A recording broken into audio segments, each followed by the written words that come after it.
of Ezekiel. And does anyone know where we left off last week?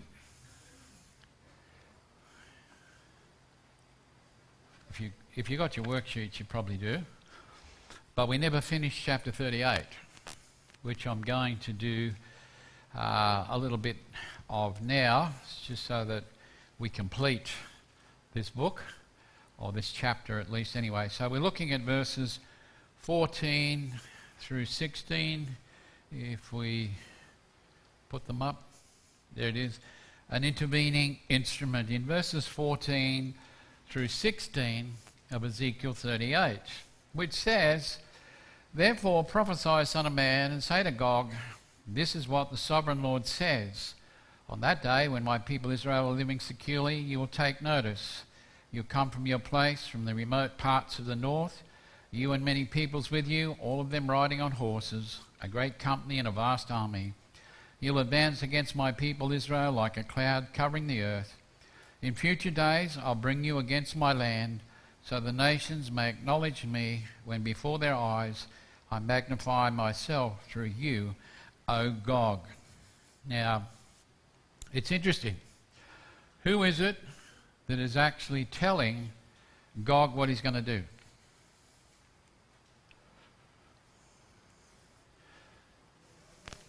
It's God himself.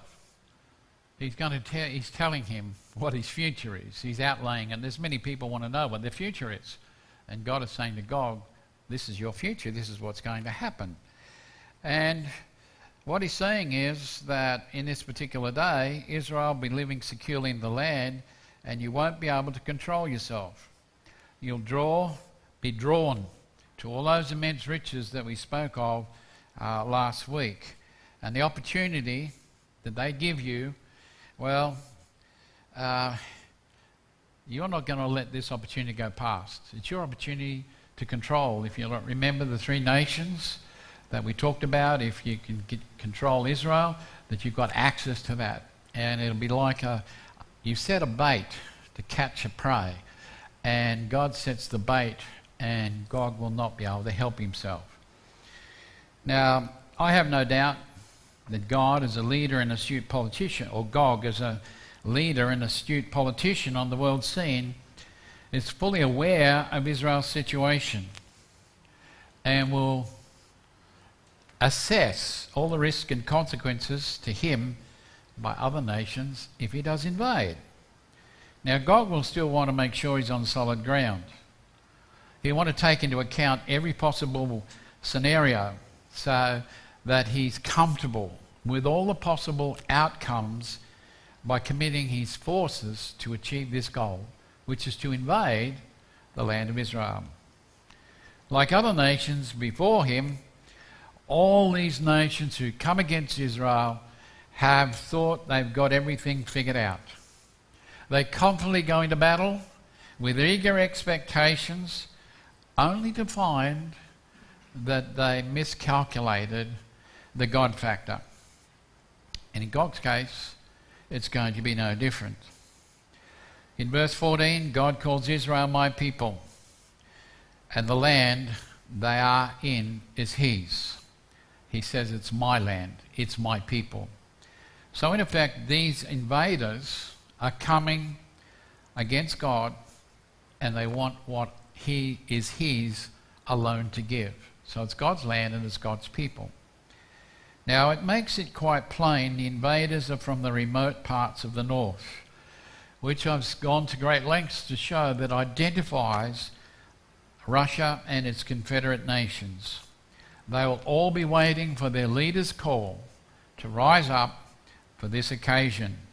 And they will come, not half-heartedly, but they'll come fully prepared, with all their weapons of war, with all their strategies on full display, ready to make their mark on the world stage.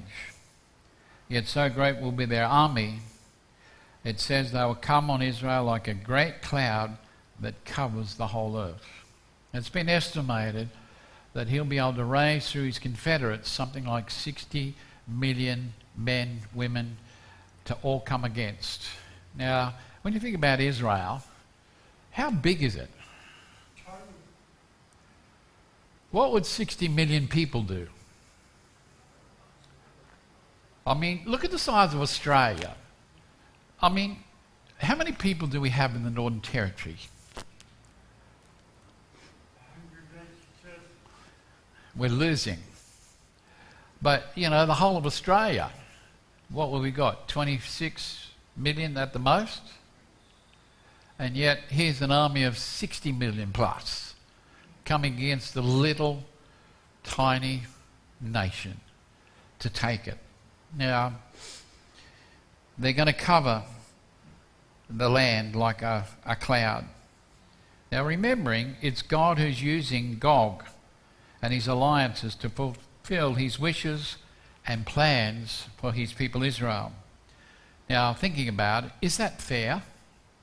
Is God being fair here? I mean, did Gog really have any say in this? No. Well, God can't be fair then, can he? I mean, Gog's just doing what God wants him to do. Yeah.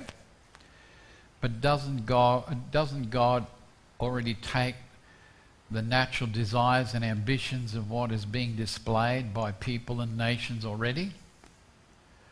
That's what my Bible teaches me. And so God uses the situation. He just fuels the fire a little bit more. And they can't help themselves. I mean, the same would be for us.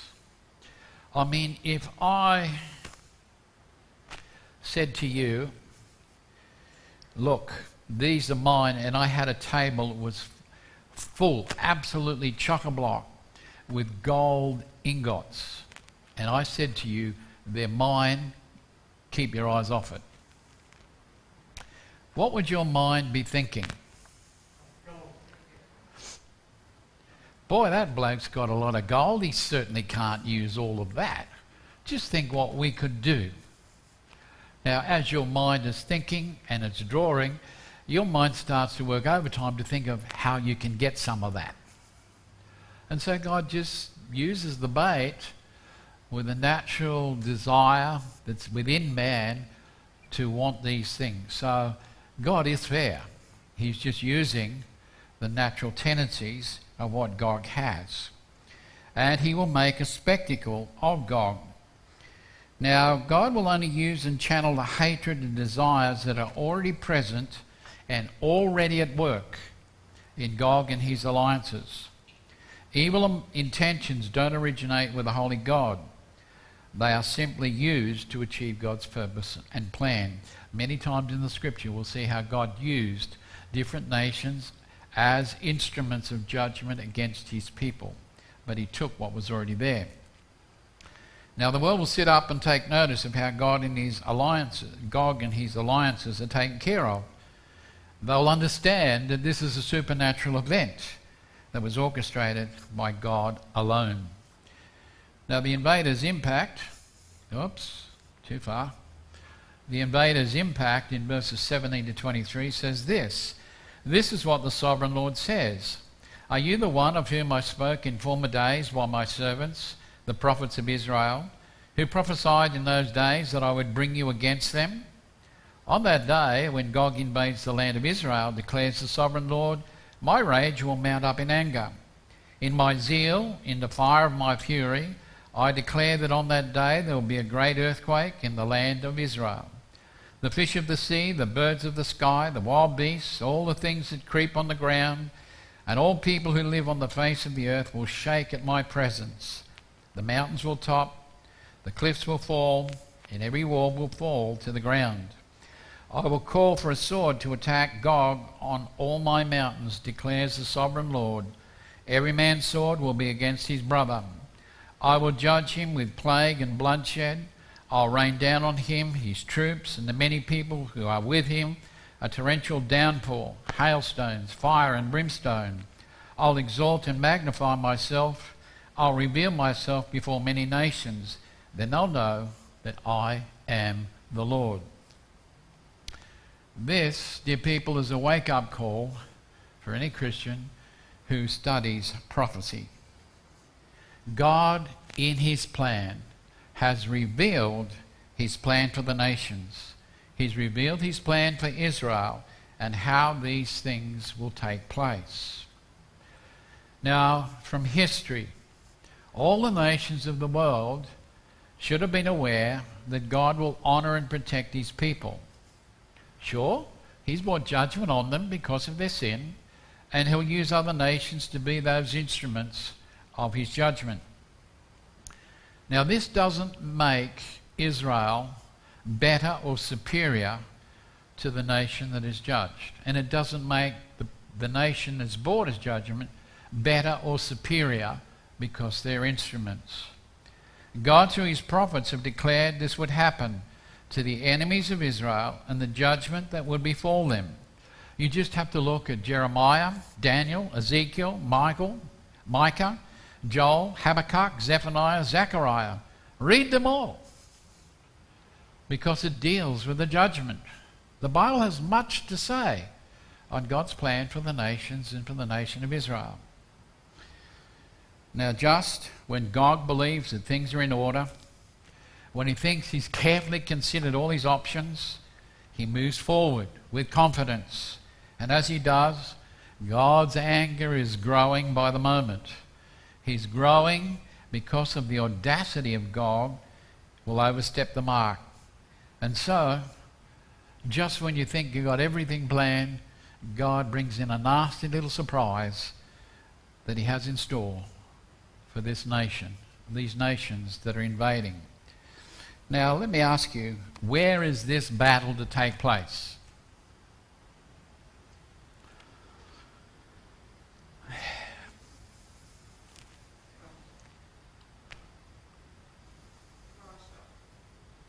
Yeah, it's Russia. But where is the battle going to take place? In Israel. Where in Israel? On the mountains of Israel. Why not Jerusalem? And I want you to understand that, because people confuse this battle with the Battle of Armageddon.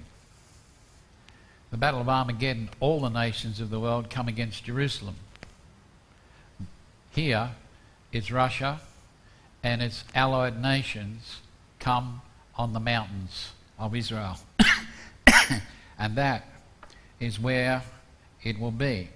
And it's something we need to understand, the mountains of Israel. As Gog moves in for what he thinks is an easy victory, he meets with a supernatural event. All the strategic planning and everything that he's meticulously put in, his preparation, he realizes now he has no control over what is about to happen to him or his army. For they will be annihilated by natural forces brought to bear on him from God. Now it says there'll be an earthquake. Now this makes, it's more than just a little bit of a rock and roll. Here in Darwin we've had a bit of rock and roll. You know, things have rocked and rolled a little bit, but hey, the houses have still stood. This is no little earthquake with a bit of a roll here and a bit of a rock there. It will be huge. It will be a big one, and it'll have a devastating effect and impact upon Gog and his forces. So violent, the scriptures say, that the mountains and cliff tops will fall and crumble. And they'll fall on, guess who? The invaders from the north. Doesn't fall on Israel, falls on the invaders. And yet, you know, there's not a single shot that's fired. All the 60 plus million invaders will die on these mountains while trying to invade the land. Our scriptures tell us there's hail, fire and brimstone, as well as floods. And in a moment we'll be looking at chapter 39, because chapter 39 still continues in greater detail about what's been said here in chapter 38. It's not a separate battle. It's the same, but with more detail. And God says, I'll pour down rain, hailstorms, fire and brimstones. They'll all be part of God's arsenal that he uses against Gog and his forces.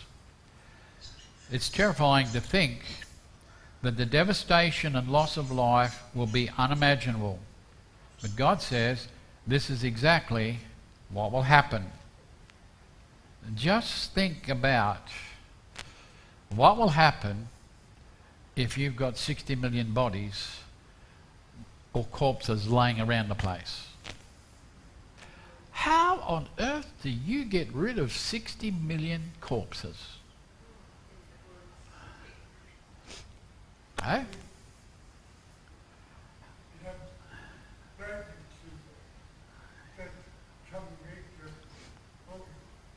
Well, we're going to deal with that in chapter 39, but you know, God calls a feast. And he calls the birds of prey and the wild animals to come and have a feast. And they will feast and eat until they're full.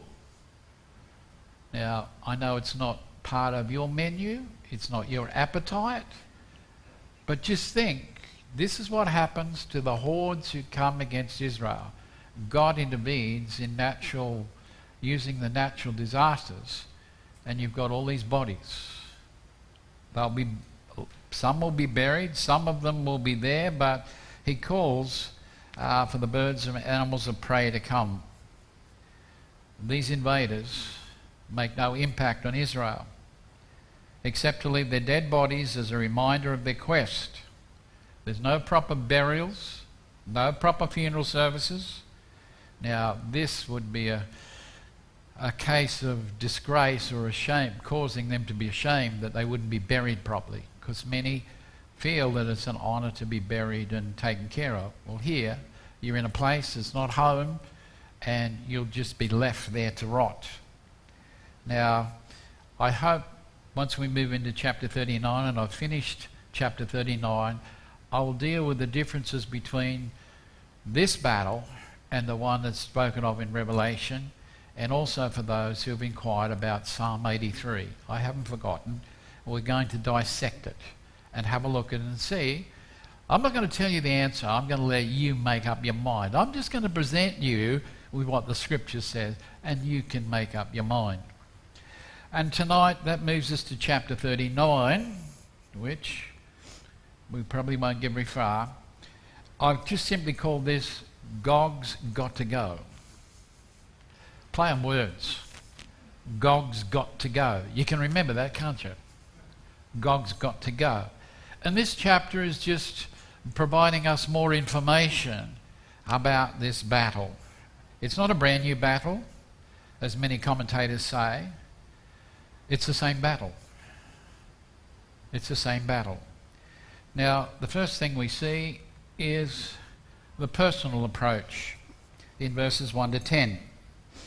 Now, this is something that takes on a personal approach between Gog and his associates. Now, even though God is using Gog, I get the two mixed up, but God is using Gog to bring him against Israel, his people and their land. God is simply orchestrating events based on the attitude, ambitions and actions that are already there among Gog and his alliances. Now note, this is God's land. Israel is God's land, and anyone who comes in to take it and its resources had better watch out. They've got another thing coming. God has plans for the land. He has plans for his people. And you know what? It doesn't include Gog and his associates who want to invade and take things that are not theirs. So God is about to reveal his presence and power against Gog and his associates, and then finally the world will know who is responsible for such devastation. It will be a supernatural intervention where God will use nature in its most extreme fury on Gog and his associates. The world will never have seen anything like the devastation that is inflicted upon Gog and his associates. There's no records, there's nothing to compare it with. It's wise to heed the warning, don't mess with Israel, because effectively you are messing with God. You're taking him on personally, and there can only be one outcome, and guess what? It won't be in your favour. as many nations have found out. Now the announcement is given in verse 1. As for you, son of man, prophesy against Gog and say, this is what the sovereign Lord says. Look, I'm against you, O Gog, chief priest of Meshech and Tubal. As I've said, this is a continuation of chapter 38, and we know who and where those origins come from. God promises he will destroy these forces before they can achieve any of their goals for invasion. He makes it abundantly clear he's opposed to Gog and his forces, and he clearly has them in his sight. So there's no mistaking about what is being said. Gog and his forces are on God's hit list, and God is announcing his opposition to his tactics and plans and tells them, in effect, they'll be fighting him. So they've already lost, but they've got to try. Then there's the assertion in verses 2 through 7. I will turn you around and drag you along. I'll lead you up from the remotest parts of the north and bring you against the mountains of Israel. I'll knock your bow out of your left hand and make your arrows fall from your right hand. You'll fall dead on the mountains of Israel, you and all your troops and the people who are with you.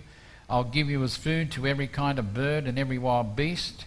You'll fall dead in the open field, for I have spoken, declares the sovereign Lord. I'll send fire on Magog and those who live securely in the coastlands. Then they'll know that I am the Lord. I'll make my holy name known in the midst of my people Israel. I'll not let my holy name be profaned any more. Then the nations will know I am the Lord, the Holy One of Israel.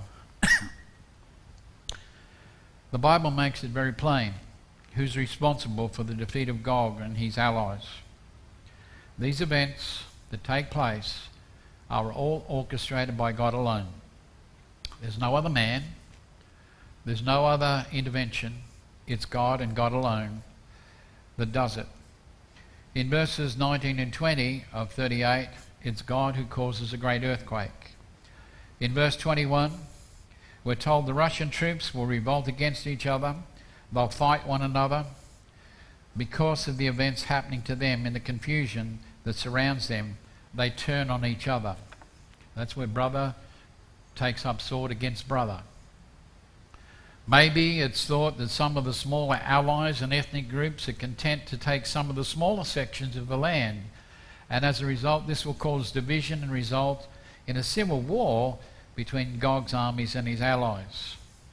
In verse 22, it informs us that there will be floods, hailstones, fires and brimstone, all happening at the same time to cause great confusion amongst this mighty army and their weapons. Verse 2 of 39 says, Gog and his allies will lose 83% of their combined army. Now that's a lot of soldiers who will die in a conflict without a single shot being fired. 83% of 60 million. That's a lot of bodies. Now Joel Rosenberg says, the Lord says, I'll send fire upon Magog and those who inhabit the coastlands in safety. In other words, parts of Russia and other enemy countries will be devastated by fire from heaven. The Bible doesn't tell us exactly how this will happen, but it's clearly a supernatural judgment. It's not a war that's started by the Israeli Defense Forces. There are no missiles from the Israeli Air Force. There is no evidence in the text of Israel's defending themselves. But in that verse where it says, I will send fire on Magog, I want to remind you of what I spoke about 2 years ago.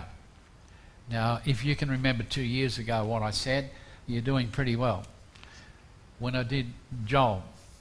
But there was this presentation that I told you about.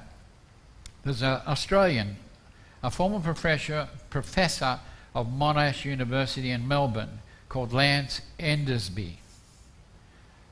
You remember that name? He wrote a book called The Voyage of Discovery. And that voyage of discovery was about the mud volcanoes under the Black Sea. He says there are 100 of these mud volcanoes under the Black Sea, and they are continually releasing methane gas into the water. The European Commission has funded a group of scientists to monitor this situation of gas being released, and they have estimated 10,000 cubic metres per square kilometre annually. That's a lot of gas. Now, all the climate people have missed this one. So what is the point of what he's saying? Methane gas is soluble in water and remains there while under pressure. So as the waters rise to the surface and pressure is reduced, methane gas is released into the atmosphere.